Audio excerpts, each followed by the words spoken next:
Hello everyone, Nick Small here with another edition of the Small History Podcast. Thank you for joining me today.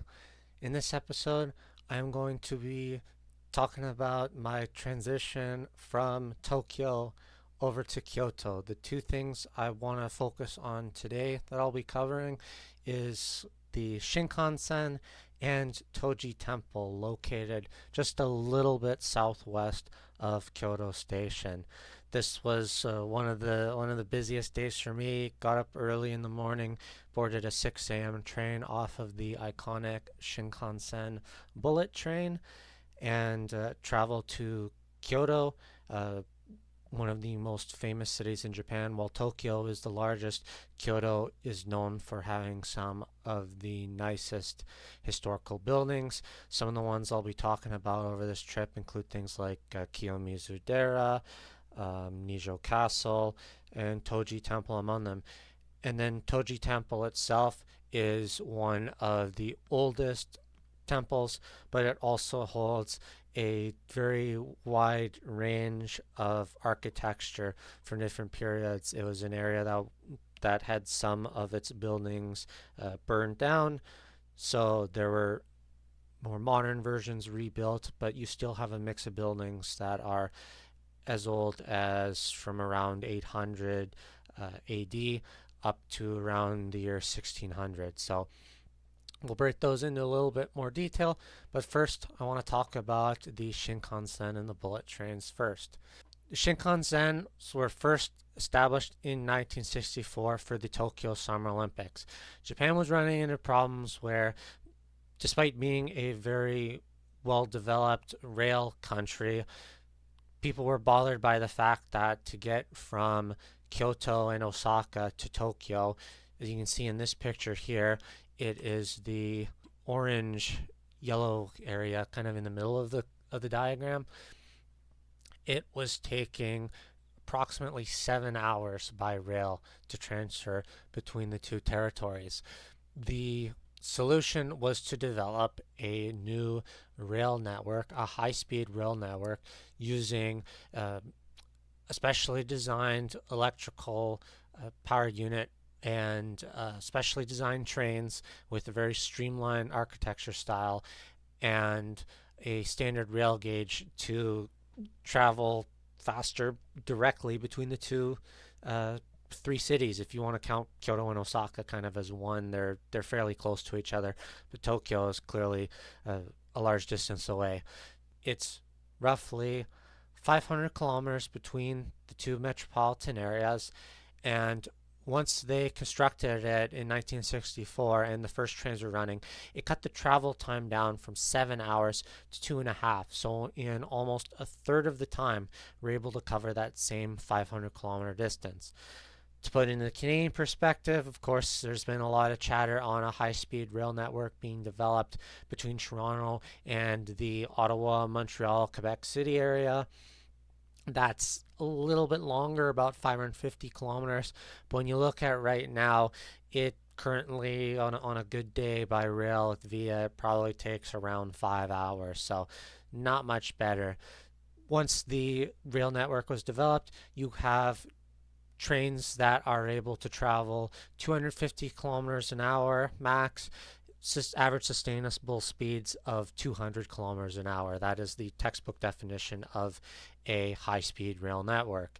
By comparison, right now, if you travel on the Via Venture fleets, typically you're only traveling at a top speed of around 160 kilometers an hour, and there are many times in the corridors, if you've ever been east of Kingston there, where they break the trains apart to go to Ottawa and Montreal, you're sitting down, you're losing a lot of time that you would normally be moving. So I think as we get into this debate on whether Ontario needs it, whether it's good for the country, you can see by comparison how it operates in this corridor. It's efficient, it's effective. They run on their own rail lines. As you see here, they use a 225,000 volt AC power supply overhead, so it's electrical powered. runs on a standard rail gauge separately from what local trains run on a narrow gauge. And it's developed entirely with its own dedicated corridor, which I think is important to stress. If you're traveling by car, you're not forced to stop at railway intersections. The trains, what helps impede their avoids impeding their movement is that you have them running separately. They go through tunnels, they go through viaducts. It keeps them separated from slower trains and other vehicular traffic. It minimizes the chance of accidents. It keeps people away from the tracks and helps maintain safety. In 2023, over 161 million passengers used the Tokaido Shinkansen, which is that area in yellow between Kyoto and uh, and Tokyo. Now, the Shinkansen, its literal translation is new main line. And if you go back, the Tokaido Shinkansen, that section translates loosely to Eastern Sea Road New Main Line. But the main thing with the name, Shin, the first character, is emphasizing the uniqueness, the novelty, the newness of it. And as we've kind of seen in a few instances already, that Shin or Atarashi character has been used in a number of ways already to talk about newness, even though when we look at it now, 1960 is quite a long time ago now, like 60 years ago. So, but anyways, this is an example of an older model bullet train. This one, I took the photograph of it when I was at the Kyoto Railway Museum. I'm going to talk about the Railway Museum in its own episode later. So, but this was one of the best photos I had, so I want to showcase it. You can see by the design, it's very sleek and streamlined, and I think really sort of emphasizes that look of what we think of when we look at Shinkansen. And then we also have in the diagram on the right here, I was just showcasing some of the different train lines. So if we go back again to this photo, you can see that there are not just the direct stops in Kyoto, Osaka, and in Tokyo, but you have other stops, Shinagawa there, Hamamatsu, Nagoya are all important places that are stopped at along the way. So it doesn't have to just be a direct line. And the service is broken up into three distinct train lines along the rails. You have, broadly speaking, the Nozomi, the Hikari, and the Kodama lines. The Nozomi is the Ultra Express service.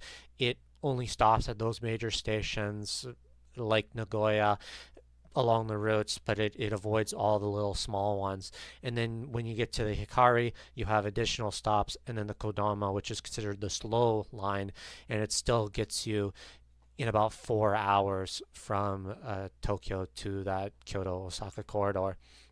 Additionally, you'll see on that diagram there, the first train that I went on, it actually went all the way to Hakata, which is all the way down in the western portion of the country. So some of the Shinkansen lines, they extend all the way past Shin Osaka, Shin Kobe, and go all the way past Hiroshima, all the way to the very outstretches. You're in Nagasaki almost.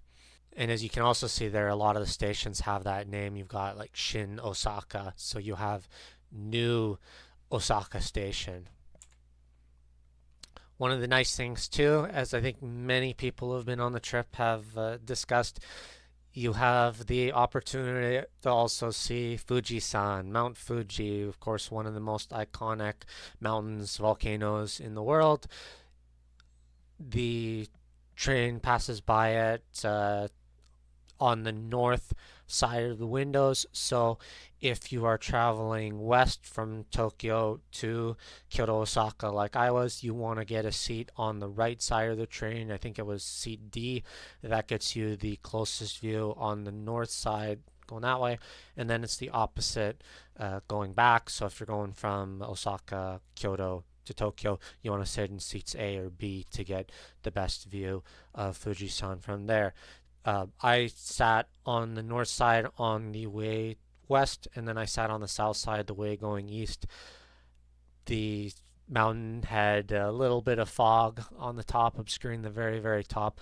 But on the way back heading east, I was actually able to see the summit. It was clear there. This was actually the only day of my entire trip where it had rained, and as you can see, it wasn't so bad in Tokyo, and most of the rain fell in Kyoto. I believe because it is in a bit of a basin area, there is some susceptibility to rain and historically some flooding.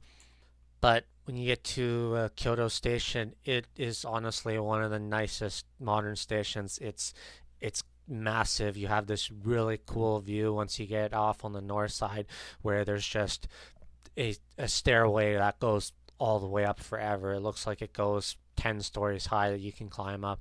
A great opportunity to get some nice photos of something more modern in Kyoto. Definitely something worth looking around, especially if you're into trains. As I mentioned before, you have the Kyoto Railway Museum that you can travel to, and I'll talk about that in another episode. It's over here along the lines.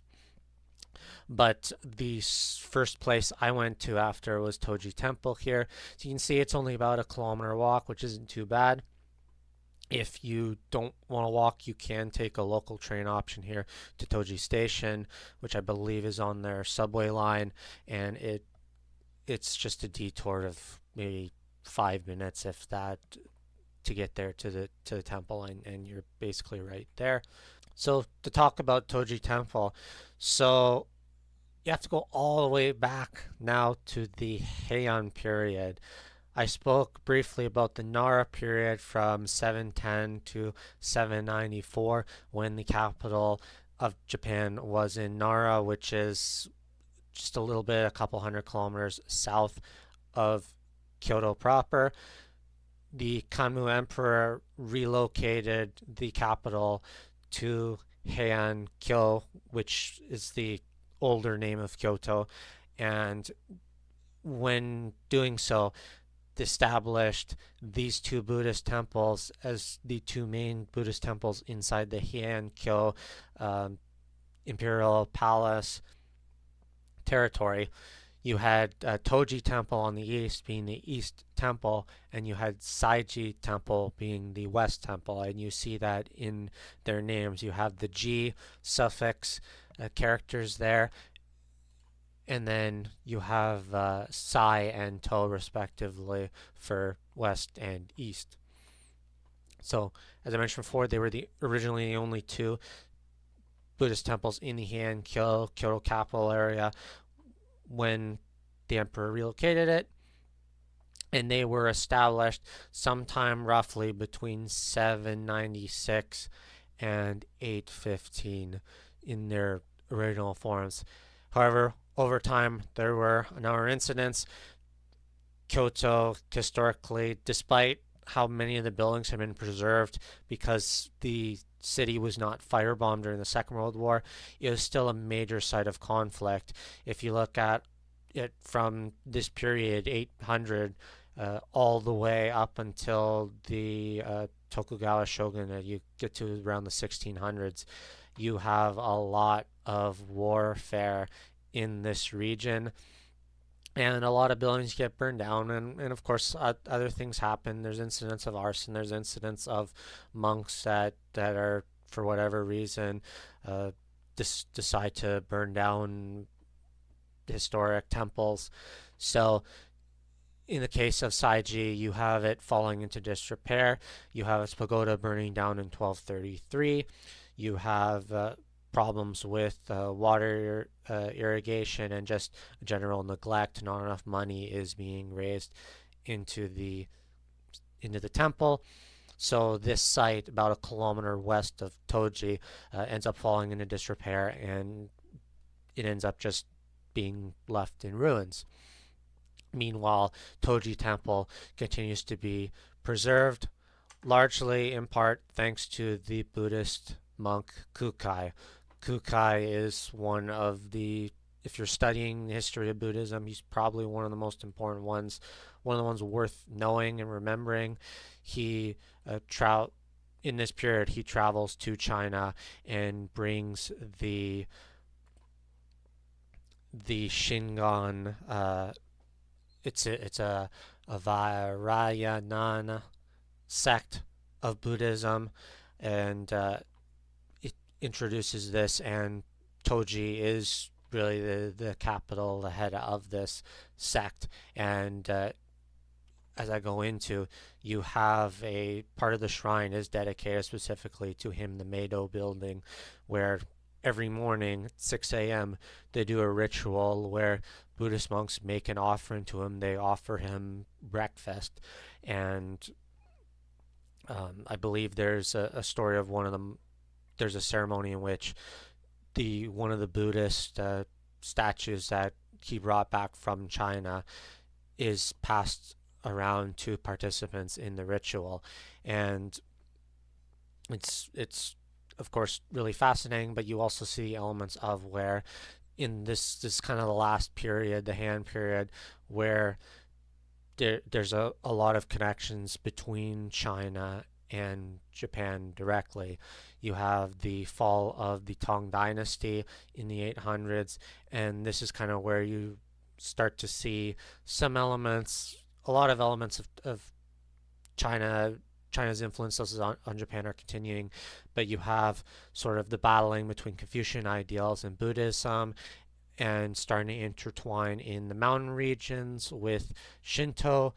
And you really kind of, by the time you get to the fall of it with the Ginpei War and the emergence of the Kamakura shogunate in 1185, you start to see it's Japan starting to establish its own distinct version of arts and culture. It's still very much entwined with China, but beginning to have its kind of own elements, and of course some of it being the rise of the samurai class.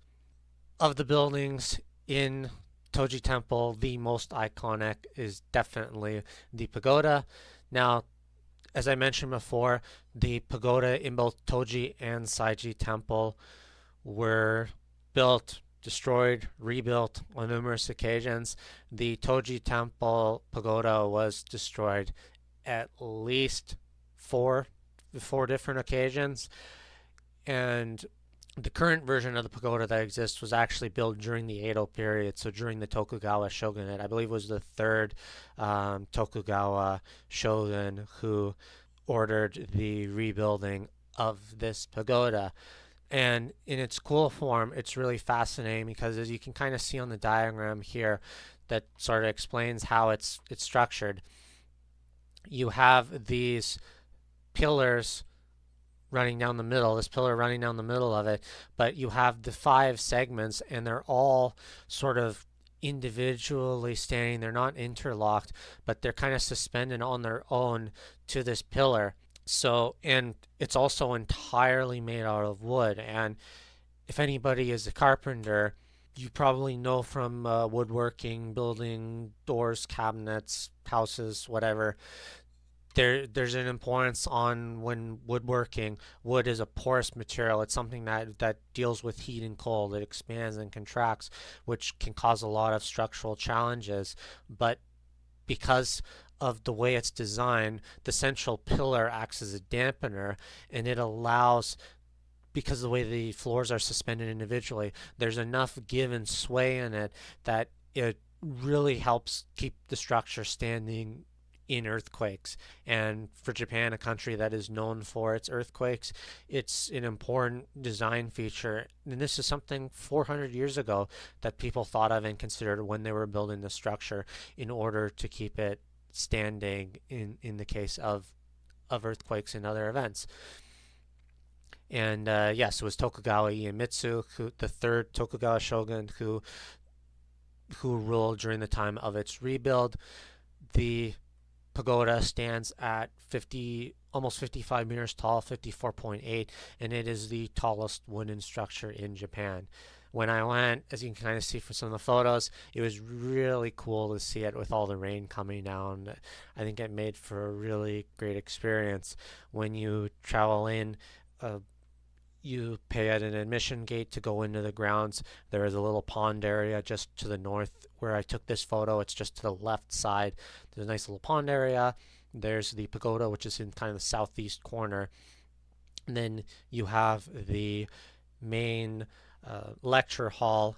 So as you go into the grounds, you enter in, you'll have this nice little pond area as soon as you walk in, just to the left side, and then you have the pagoda in the southeastern corner. And then the other two elements of it you have are the kodo, which is the lecture hall, and you have the kondo, which is the main hall. Now, I don't have any pictures inside the two, but a lot of Buddhist sculptures, icons that you pray to, are positioned in the kodo and the kondo. This is an image of the Kyoto lecture hall. It was built in 1491 and it is actually the older of the two buildings, even though when you compare it to the condo, which was again most recently rebuilt in 1603 after a fire, it part of the structure is preserved as well as it can be to maintain its original 769 architecture. I mentioned this in a previous episode, but what's really fascinating about Japan architecture, by convention, by law, whenever sites are being rebuilt, it's always prioritized that they reuse as much of the original wood of these structures to try to maintain its original structural integrity. And so a lot of the wood that's being used even when they rebuild it is as similar to the original as they can maintain it. As I mentioned, you're not allowed to take photos of any of the Buddha statues inside these buildings. There's also a Homotsukan, a treasure hall, in kind of the northern side of that acts as a museum. That as well, no photos allowed inside. Buddhists are very strict about that. I think it's a big reason for it is that there's a lot of respect, appreciation for the statues for the Buddhas, and I think it's also that to encourage people to actually come out and see them themselves. It might kind of lessen the experience if you can just go on the internet and see. However, there are photos if you want to go and look. A good place to start is the official Toji Temple website. I'll include links to it there where you can see some of the images for yourself. But inside the two, they're very similar in how they're laid out, but the kodo is considered more of a lecture hall and instructing building, whereas the kondo is sort of the more main worship hall. The kondo is the largest building of the two and the largest building by width of any of the buildings on site. However, inside the kondo, there's only three Buddha statues. You have the Buddha of Medicine, Yakushi Nyorai, which is centered in the middle, and then to his right you have the Nikko Bodhisattva, and to his left you have the Gakko Bodhisattva, the Bodhisattvas of the sun and the moon, respectively. I don't personally know a ton about Buddhist culture, but it's a polytheistic religion, so they believe in many, many different types of gods. And one of the main features of Buddhism is that it's often individuals who ascend into enlightenment. So you have bodhisattvas who are enlightened beings. They delay their own ascension into nirvana as a means of helping others achieve enlightenment. And then you have Buddhas, those who have reached that enlightenment. If you go into the kodo, the lecture hall, you have a lot more. You have 21 total statues organized into four groups. And similar, you have the Nyorai Buddha in the center. You have the bodhisattvas to their immediate sides. And then you have, surrounding them, you have the myo. The myo are, it translates roughly to wisdom kings, and they are sort of ferocious looking bodhisattvas that are considered as enforcers of the Buddhas, as a form of kind of a second form of guardian to destroy evil, to protect the followers of the Buddha. And then you have additional guardians that are known as Tenbu. The Myo worshippers are quite a unique form to this Buddhism that was brought over from the Shingon sect of Buddhism that Kukai brought along with him. So here is a photo of the pond that's around, and as you can see in the fall, it's a really beautiful time to go. Really gorgeous looking trees around. But another site I do want to talk about as well is Kanchi Inn. Kanchi Inn is a smaller temple that's kind of on the northern side of the gate. You you can visit the outside of it, like where this large bonsai garden, sandrock garden is. You can visit it without a ticket, but as you go inside, if you're there to look around, you do need to buy a ticket from the main gate. You can buy access to just the pagoda and the kondo halls by its own ticket, but if you want an addition, you can get a ticket that includes the treasure hall and Kanchi Inn. And I highly recommend going to see Kanchi Inn. It's it's kind of more structured like a house. It's very quaint. One thing I enjoyed about it was that if you go, you can. This is where a lot of the scriptures are. So if you want, there were a couple people who were there who were copying out copies of the sutras, so you can do that. I believe that they do hold tea ceremonies there, although they weren't hosting any when I was there. But there's also just a really nice outdoor gardens that you can go and just relax in. There's also two paintings by the iconic samurai and artist Miyamoto Musashi, probably the most internationally recognized samurai of his era. If ever played any samurai video games, I believe he's mentioned in things like Ghosts of Tsushima and stuff like that. So he's a legend that books, games continue to be inspired by his adventures. But there are two paintings that he painted that are on display here. However, like everywhere else, not supposed to take photos inside, but just getting an opportunity to sit. I think I spent an hour just sitting cross-legged and meditating in my own way just to enjoy the sights. What I think is really cool about Toji and makes it kind of an underrated place is that it carries a lot of history from different parts of Japan. So even though, as I mentioned, it starts out in the Heian period in the late 700s, early 800s, there's elements of it that stretch all the way throughout the history of Japan. And even if you go into the Homatsukan, the treasure hall, you have more modern elements, but you can still pay to worship the bodhisattvas, the statues that are present in the Homatsukan, which is really fascinating and really enjoyable in its own way. As I show here in Kanchi, and it's a building that's constructed a lot later, but you have like the Meido building as well. You have other elements of Japan architecture. You have thatched roofs. You have the tatami mat floorings. Another thing that was really neat when I went to the pagoda at this time, it was close enough to the new year that you were actually granted access inside the pagoda.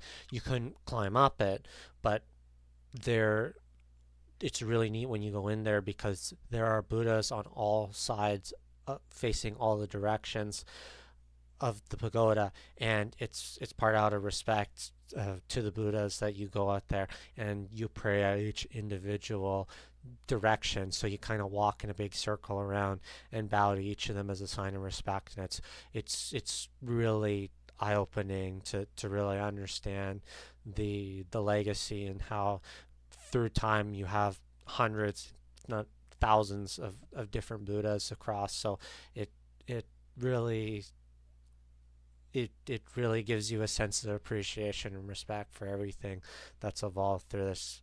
And just to end off on a bit of a shorter episode today, but just kind of end off on the timeline here. So as we sort of talked about, you can throw in the 1964, the Shinkansen there, but where we have Toji Temple now being established, you have a building that's established about 150 years later after Sensoji. So right now Sensoji stands as the oldest of the sites we've been to, a site of Shinto. And then we've got our Buddhist Toji temple here in the year 800. And as I expand and as I talk about other sites that exist here, you'll see sometimes there's a little bit of ambiguity with the dates, but you'll start to see that there'll be uh, more and more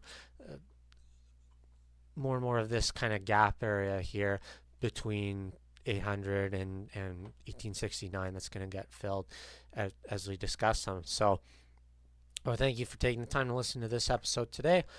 I am hoping to have another episode this week where I will then talk a little bit about the Kyoto Railway Museum and I will talk about some of the other sites. Fushimi Inari is one I'm really looking forward to talking about because that is that is one of the highlights of the trip. But I think Toji Temple was because of the weather that it kind of kept people away. It was the most intimate of the sites I got to visit, and I really greatly enjoyed it. So I highly recommend adding Toji Temple to your to your trip if you haven't already planned on it. Thank you again for everybody for tuning in and listening. If you can, give a like, comment, subscribe to the channel. I really appreciate it, and pass it along to any of your friends and followers. Take care, everyone. Enjoy the rest of your day.